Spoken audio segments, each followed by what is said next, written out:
Hello everybody. Today, I am going to look over and debunk, or shall I say, resolve, some Muslim misconceptions and objections towards Christianity and the divinity of Christ. Enjoy.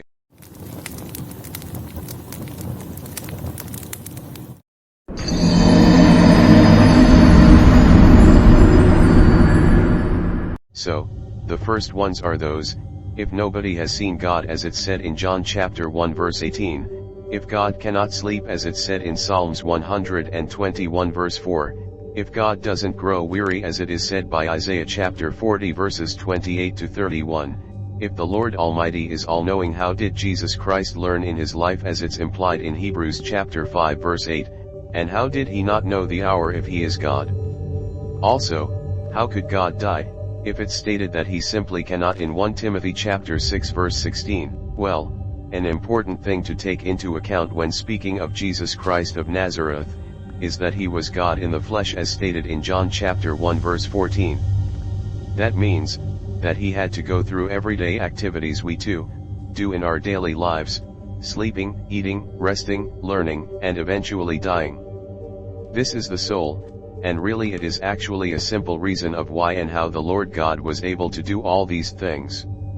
Now, how come he have not known the hour, as it is with other things? Well, remember, Jesus was God in the flesh, and therefore he had to cooperate with the limitations of being human. And how did God eat?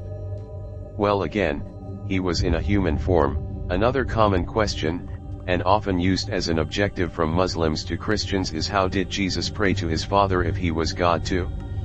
Well, that is actually not that hard to answer. You see, prayer is essentially communication. Just like how you might pray for you to get closer to God, and how the stomach communicates to the brain that it is hungry, Jesus prayed, communicated with his Father. Another one is, how did the devil tempt Jesus if Jesus is God? After all, doesn't James 1:13 explicitly say that God cannot be tempted? Well, you see, my dear viewer, there are two kinds of temptations, inner and outer.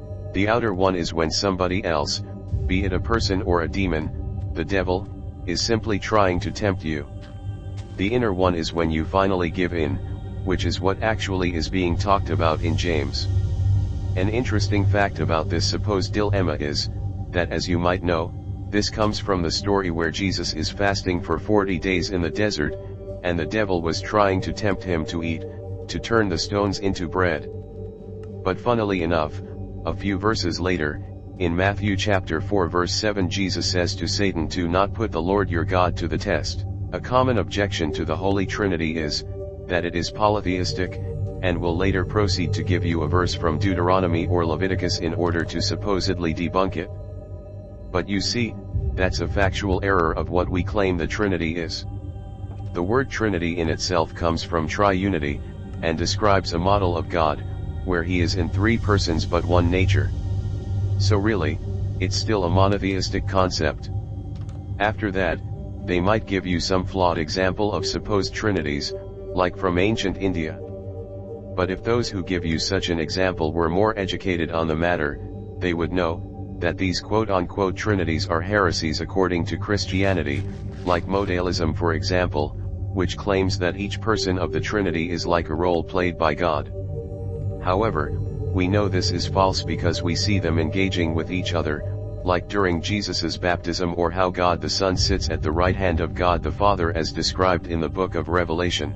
Another commonly given objection towards the divine person of Jesus is, how can God have a father?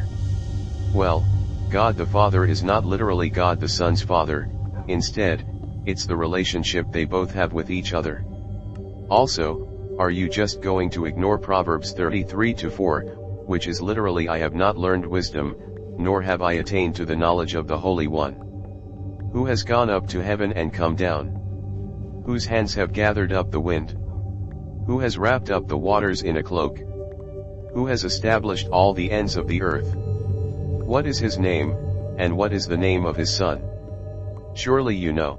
Another one is, why and how did Jesus call God the Father greater than he is, and how did he submit to him?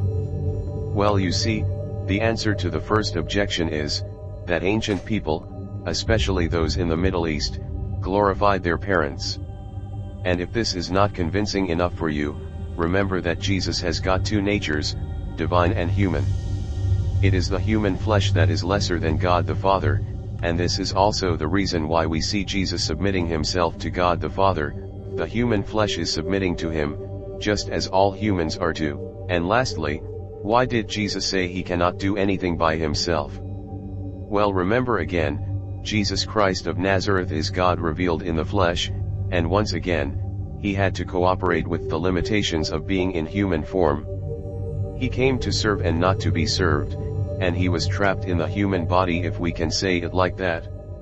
This also explains why he also said that he is not to please himself but his Father, as he came down to the earth to serve, and not to be served. But hey, that's for today's video. If you liked it, be sure to like and comment, and tell me even more common mistakes and misconceptions made by Muslims about Christianity. Thanks for watching.